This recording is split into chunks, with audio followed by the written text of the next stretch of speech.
In the early 20th century, Europe was changing rapidly. Technology and finance were advancing, but political tensions were rising.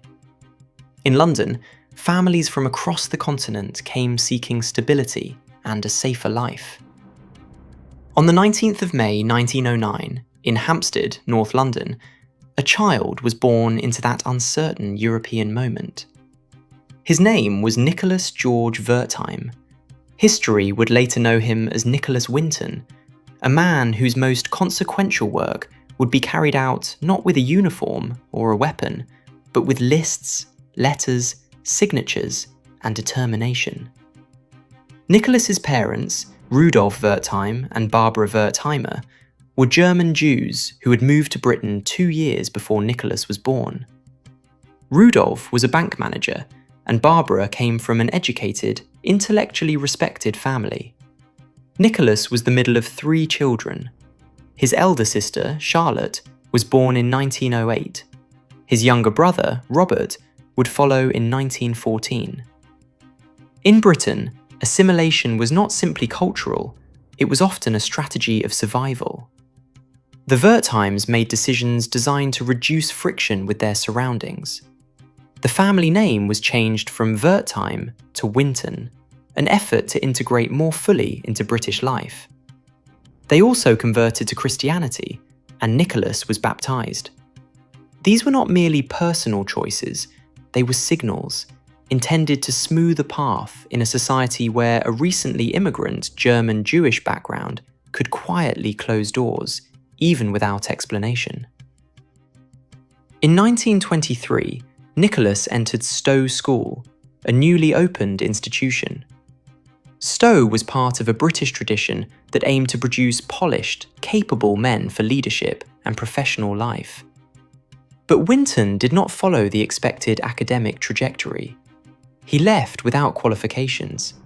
He attended night school and volunteered at Midland Bank, beginning a professional education shaped less by certificates and more by experience. Winton quickly proved himself in finance. He moved beyond Britain and into Europe's banking networks. He went to Hamburg, working at Behrens Bank, then to Berlin, working at Wassermann Bank. In 1931, he moved to France, working for the Banque Nationale de Crédit in Paris, where he also earned a banking qualification. But while Winton's career was moving forward, Europe was moving toward crisis. The 1930s were years of acceleration. In Germany, Adolf Hitler became Chancellor in 1933. The Nazi state expanded rapidly, tightening control over society and steadily intensifying its persecution of Jews and political opponents. Winton returned to London and became a broker at the London Stock Exchange. He was a man of numbers and systems, but he was not detached from politics. Nicholas Winton was strongly interested in socialist politics.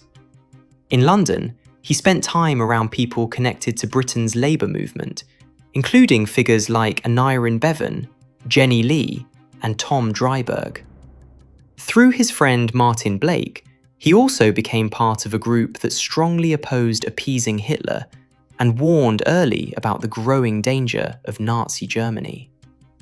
And yet, in many ways, Winton's life still looked like that of an ordinary young professional.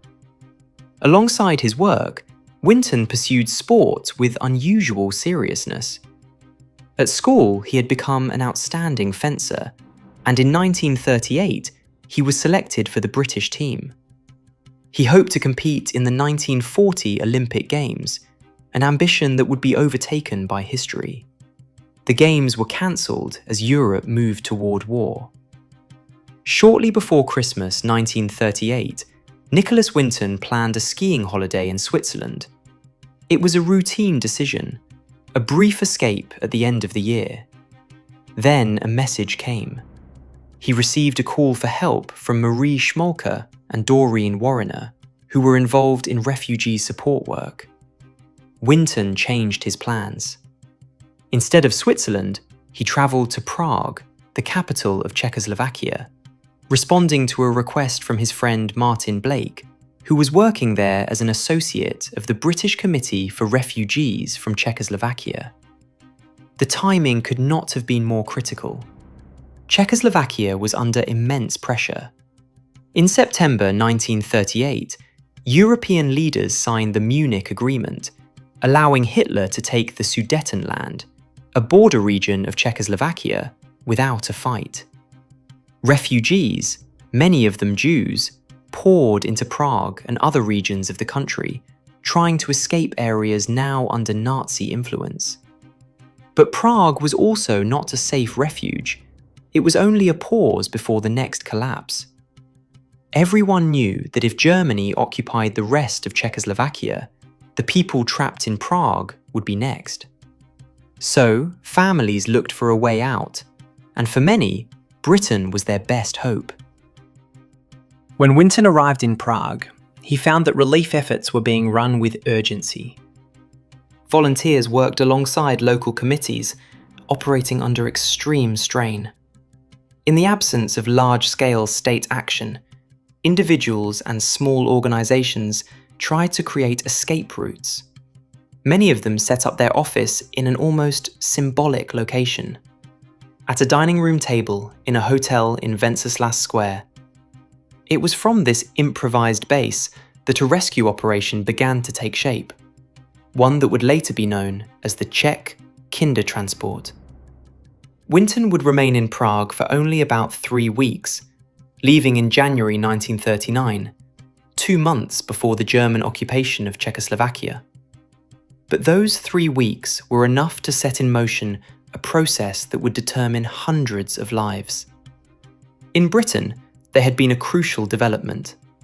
In November 1938, following Kristallnacht, a wave of Nazi attacks on Jews across Germany and Austria, the British government, with Parliament's support, approved a measure allowing the entry of refugees under the age of 17, provided 2 conditions were met. First, the child must have a place to stay. Second, a £50 guarantee had to be deposited per child. The £50 guarantee worked like a security deposit. It was money held to cover costs in the future, especially the cost of sending the child back home once the crisis was over. Winton understood what the system required. He also understood that if it was not done rapidly, it would soon be impossible. He began compiling lists of children who were in danger. He gathered photographs. He documented identities. He built a structure of paperwork capable of persuading British authorities and matching children with foster families. When he returned to Britain, he continued the work with relentless focus. He placed photographs of children in Picture Post, a popular British magazine, appealing to the British public to take them in.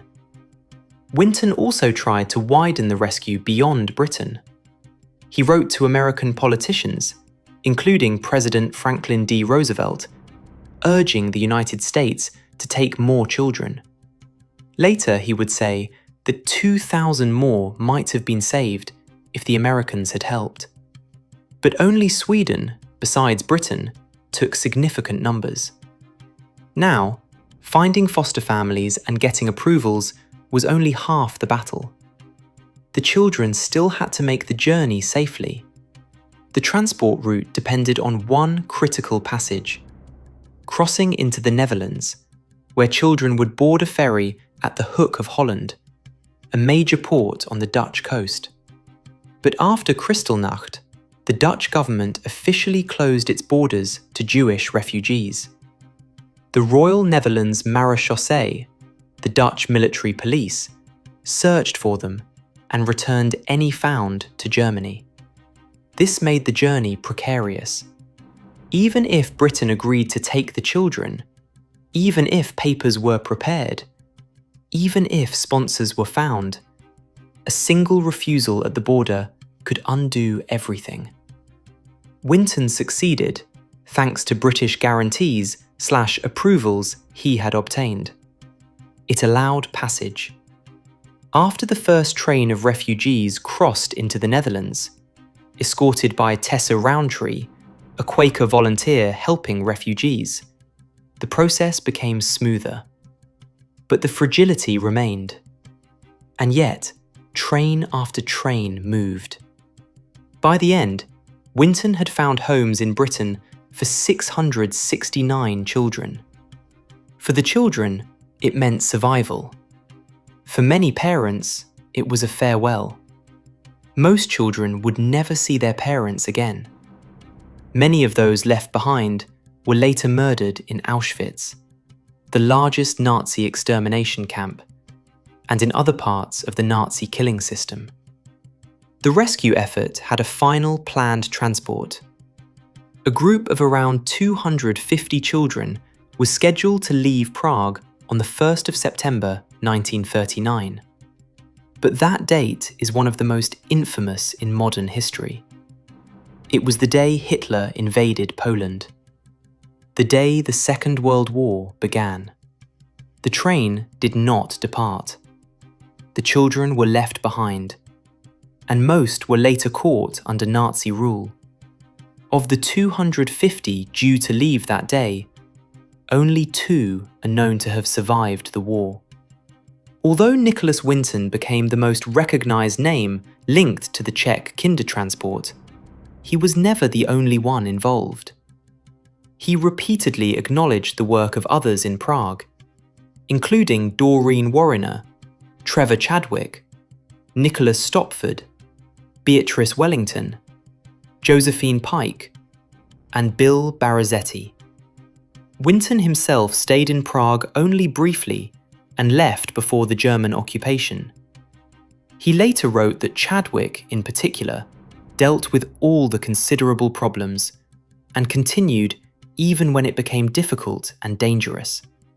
He believed Chadwick deserved great praise. When the Second World War began, Winton's role shifted again.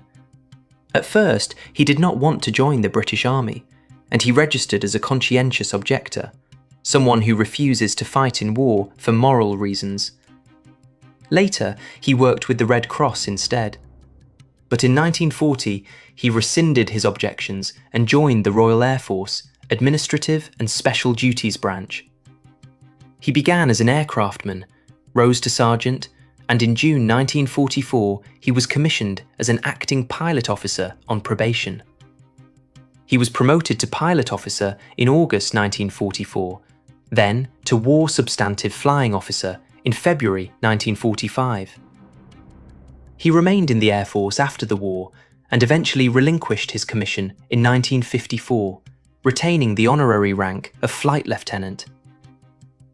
In the post-war years, he also moved into international work. He joined the International Refugee Organization and later worked for the International Bank for Reconstruction and Development, which took him to Paris. It was there in Paris that he met Greta Gjelstrup, a Danish secretary and the daughter of an accountant. They married in Vejle, Denmark, on 31st of October 1948. They settled in Maidenhead, England, and had 3 children, 2 sons, Nicholas Jr. and Robin, and a daughter, Barbara. Their younger son, Robin, was born with Down syndrome. He died from meningitis on the day before his 6th birthday. It was a loss that affected Nicholas Winton profoundly. Out of that grief, he founded a local organisation that later became Maidenhead MenCap, supporting people with learning disabilities. Winton also stood unsuccessfully for the town council in 1954 and later worked in finance departments of various companies. For decades, Nicholas Winton's rescue work remained largely unrecognised. Then, in 1988, his wife Greta found something in their attic. A scrapbook. Inside were detailed records, lists of children, their parents' names, photographs, the names and addresses of foster families in Britain. The entire architecture of the rescue preserved on paper. Winton gave the scrapbook to Elizabeth Maxwell, a Holocaust researcher and the wife of media magnate Robert Maxwell. Letters were sent to the addresses in the scrapbook. 80 of the rescued children, by then adults, were found in Britain. And then the story entered public consciousness in a way no one could have predicted. In February 1988, Nicholas Winton appeared in the audience of the BBC television programme That's Life. At first, he was simply present, not yet the subject. But during the programme, his scrapbook was shown and his actions were explained. The host, Esther Ranson, introduced him to some of the people he had helped rescue. In a later follow-up programme, Ranson asked if anyone in the audience owed their life to Nicholas Winton, and if so, to stand. More than 24 people around him rose. Then she asked if anyone present was the child or grandchild of someone he had saved. The rest of the audience stood. The moment became one of the most emotionally charged revelations in British television history, not because of melodrama, but because of the quiet scale of what it represented. A man who had lived in near anonymity was suddenly surrounded by living proof of his work, people who existed because he had refused to accept delay as inevitable. From that point onward, Winton was widely celebrated. The British press called him the British Schindler. It must not be forgotten that the rescue had many hands. Yet Winton's actions were crucial in bringing hundreds of children to safety in Britain. Recognition came late, but it finally arrived. In 1998, he received the Czech Order of Tomáš Garik Masaryk, and in 2003, he was knighted by Queen Elizabeth II for saving children from Nazi-occupied Czechoslovakia. More honours followed, including the Pride of Britain Award and official recognition as a British hero of the Holocaust. Public memory also returned to the places where the rescue had once happened. In 2009, a special memorial trip called the Winton Train followed the original Kindertransport route from Prague to London, carrying survivors and their families. Statues and memorials were placed at key stations, quiet reminders of platforms where children had once departed into the unknown. In 2014, on his 105th birthday, Winton received the Czech Republic's highest honour, the Order of the White Lion. Nicholas Winton died in his sleep from cardiac arrest on the morning of July 1, 2015, at Wexham Park Hospital in Slough. He was 106 years old. He had been admitted a week earlier after a deterioration in his health. He was cremated, and his ashes were buried at Braywick Cemetery in Maidenhead, alongside his wife Greta and his son Robin. Nicholas died on 1st July 2015, and exactly 76 years earlier, on 1st July 1939, one of the Kindertransport trains he helped organise left Prague, carrying 241 children to safety in Britain. History rarely aligns its dates so precisely. When it does, it feels less like coincidence than like a quiet closing of a circle. Nicholas Winton's life is sometimes reduced to a single phrase: the man who saved 669 children. But that phrase, while true, does not capture the full weight of what happened. It does not show the hours spent persuading institutions to move faster than they wanted to. It does not show the cold mechanics of paperwork, how survival can depend on forms, signatures, and money. He acted without applause and without expecting to be remembered. For decades, he lived an ordinary life, carrying an extraordinary past in silence. And perhaps that is his final lesson. History is not only shaped by those who hold power, but by those who refuse to look away when it would be easier to do so.